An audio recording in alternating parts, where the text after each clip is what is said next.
What's up, everybody? Welcome back to the channel. We're back, man. We're back. We're back to the grind. So, we got another prediction video that I know it's gonna get pretty controversial in the comments, but cut me some slack. Last time I got a bunch of hate, but you know what? It's all good, man. I don't really take it that way. For those that actually left constructive comments, thank you very much. So I will try to balance it out a bit more in this video. So, what I want to address is the debate.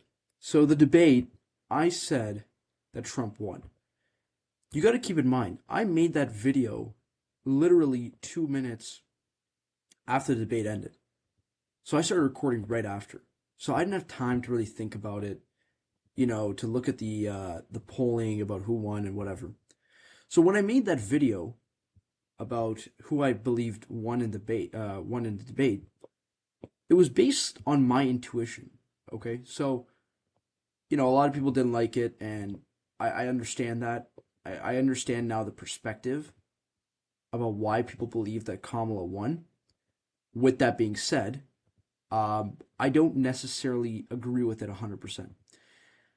Now, what I will say is this: I do think it would be stupid for me to say that she didn't really do as well as I expected. She did 5 times better than I expected, much better. And if you asked me right before the debate who I believe would have won that debate, I'm going to be honest with you, I would have said Trump. But I'm starting to see more polling and more sort of indications on the debate. And I think it is fair to say now that, yeah, Harris did win the debate. With that being said, I don't think she won by that much. It wasn't like she blew him out of the water. She just seemed like a more moderate person. And yes, we all see those clips of Trump saying they ate the dogs, they ate the cats, and he's talking about not Springfield, Massachusetts, Springfield, Ohio, in that clip. So I actually already knew about that whole issue before the debate. So I already had sort of an idea, but I didn't know he would actually bring it up though. So if we're looking at a poll in Nevada, Trump is actually still up by one. This is by 538. Again, this is September 6th to 9th. So still kind of old. If we look nationally, Harris is actually leading by 3 points. So that's another one where it's like, okay, she's actually not doing as bad as people thought. And if we look at Nevada, she's winning in a New York Times poll, 49 to 48. Okay, fair enough. If we look at this one by BBC News, she's up by less than 1 point. So again, it's very close. Nevada, I said this many times, I still think it's going to go Republican just because of the way that it's been trending. And I just think it would be unfair to say, again, I don't want to discount Trump, but I don't want to be seen as a Trump fanboy. Again, I am not a Republican nor a Democrat, man. I'm from a completely different country. I'm from Canada, okay?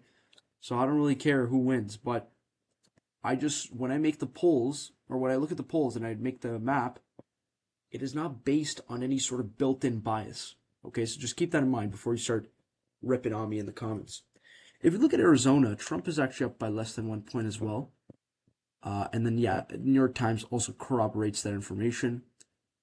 I believe that if we see this 538 one, he's going to be up as well. So up 1 point. Arizona, again, is one of those states. I said this as well. I do believe Arizona will revert back to where it usually is, which is red, because it usually does go red. And I just think it wouldn't make any sense for Arizona to go blue this time around. By the way, Virginia, I don't know why I kept it as blank, but it is going to go blue. I've been looking at some of the polls. We could take a look at it again, but if I'm going to be honest with you, Virginia is not even close in my view. It's not even here in the list of swing states. So we're not even going to cover Virginia as to why it might be close. It's not that close. I think Harris is up by like 6-7 points, so it's not going to be flipped. North Carolina, another interesting one. I know a lot of people like North Carolina. They're very interested in North Carolina, what's going to happen there. Because North Carolina typically is not a swing state. But Trump is up +3 in North Carolina. Again, pretty good lead for him. But then you look at this one in the New York Times. It's Harris +1. So that really brings up a question. Why is that the case? That's interesting. And if we look at this one, Harris up by less than 1. So I think this one is a bit older, this poll. Actually, no, it's not really. It's actually from September 11th to 13th. So I think what we can infer from this is that Trump is still leading, I would say by a point, if we really corroborate all that information, or if we really bring all that information together, because Harris does have some support in North Carolina, a lot of support actually. So I do think it is possible that she can win North Carolina. But with that being said, at the moment, it doesn't seem like she's going to win for sure. And that also, you also have to keep in mind, like, North Carolina is one of those states, they sent in the mail-in ballots. We'll have to see what happens with that. Trump is trying to contest that. So that could also make an impact as well. Wisconsin. So Wisconsin, another one. I said last time Trump is going to win. Harris up by +2. Okay. And Harris up by +3 in this New York Times one. And then if we look at the BBC one, Harris up by +3. I think I said this before. Wisconsin is one of those states. I think it will go blue, by the way. Wisconsin was one of those swing states that I think is most likely to go to Democrats. I think out of all the swing states, it's the most likely. Let's just be honest. Michigan is very controversial, with the whole Israel-Palestine issue, but with jobs as well, because Trump promised to bring back jobs. That was his 2016 thing. 2024 is doing the same kind of thing. But Harris did get the UAW endorsement, so that's kind of a boost in Michigan. If we look at Michigan, though, on 538, Trump is up by +1. So it's 49-48. Still pretty close if we really think about it. This is a recent poll 2 days ago. Michigan, Harris up by +1, according to the New York Times. But then if we look at this one by the BBC, Harris up by +2. So I will say this. Michigan, at first, I didn't think it would go Democrat, just because of their current stance on the Israel-Hamas war. But yeah, I could see it in the realm of possibility for Michigan to go to Democrats. I could see it. I don't really know if it will happen for sure, but based on the current polls and the current trajectories, Trump has lost his lead in Michigan, and that should be a cause for concern for Trump, especially because Michigan is one of those states. He won that in 2016, and he basically won the presidency because of Michigan. Michigan, Pennsylvania, there's a few others, but Michigan was one of the paramount states that Trump won in 2016 to win the presidency. So I think it's really sort of a cause for concern that Michigan is trending blue for Republicans. And keep in mind, Harris will probably get a boost after the debate in Michigan. So she'll probably get an extra point. It'll probably be +3 for Harris. Okay, Pennsylvania decides the election. Okay, let's just put it that way. Pennsylvania at this point would decide the election. So we'll just go ahead and do Pennsylvania. Why not? If we look at Pennsylvania, Harris up by less than 1. Okay, less than 1. It's pretty surprising. And then if we look at the New York Times one, Harris up by less than 1. So again, very close. She's closing the gap, or Trump is closing the gap, rather. It's getting really close.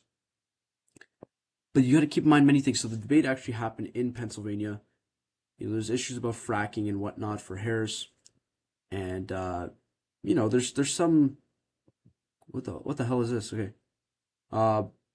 But if we look at Pennsylvania, I think it would be unfair for me to say that I have a definitive prediction about what will happen in Pennsylvania. But I'm just saying this based on what I've seen. And there's this one county in Pennsylvania, I don't remember which one it is, but apparently it is trending Republican. That's the county that's pretty much going to decide Pennsylvania. So I will give Pennsylvania to Republicans, thus clinching the presidency.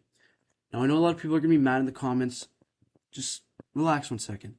This is not a definitive prediction. Okay? Anything can happen in Pennsylvania. Now, we're going to move on to Georgia, but I'll talk about Pennsylvania in a second. So Georgia, it's 50-50, according to 538, September 10th. This is a poll, so pretty recent. Georgia, Trump is up by less than 1. He's actually gotten a lead over Harris. It was dead tied at one point until recently. And then if we look here, Trump is up by less than 1. So yes, again, Georgia is one of those states like Arizona that will go back to Republicans based on what's going on and based on the current trajectories.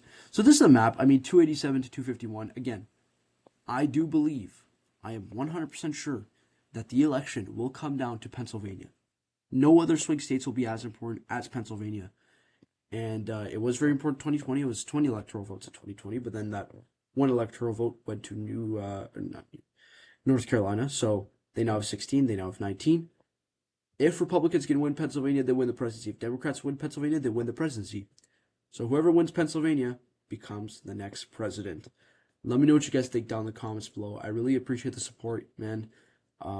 It's been a good journey. It's been a good journey. We've been doing this for about 2.5 months or so, and we're gonna keep going. I really love this channel. I love all the support that I get. I love the community. I love talking about this kind of stuff. And yeah, if you do enjoy this type of content, please make sure to subscribe, and I'll see y'all in the next one.